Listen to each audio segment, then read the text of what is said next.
ഏവർക്കും എസ് ടോക്കിലേക്ക് സ്വാഗതം.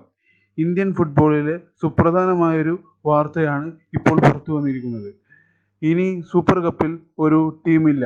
AFFന്റെ അന്യായവും അധാർമികവുമായ സീഡിംഗ് പ്രക്രിയയിൽ പ്രതിഷേധിച്ചുകൊണ്ട് ചർച്ചിൽ ബ്രദേഴ്സ് 2025 സൂപ്പർ കപ്പിൽ നിന്നു പിന്മാറി.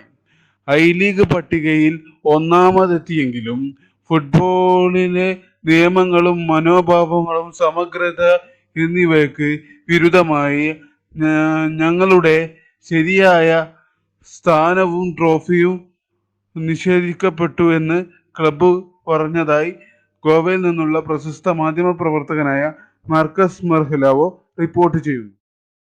നിങ്ങൾക്ക് ഇതുപോലെയുള്ള ഫുട്ബോൾ ന്യൂസുകളും ക്രിക്കറ്റ് ന്യൂസുകളും ഒക്കെ ലഭിക്കുവാനായി നമ്മുടെ എസ് ടോക്ക് എന്ന യൂട്യൂബ് ചാനൽ ഇപ്പോൾ തന്നെ സബ്സ്ക്രൈബ് ചെയ്യുക, ലൈക്ക് ചെയ്യുക, ഷെയർ ചെയ്യുക.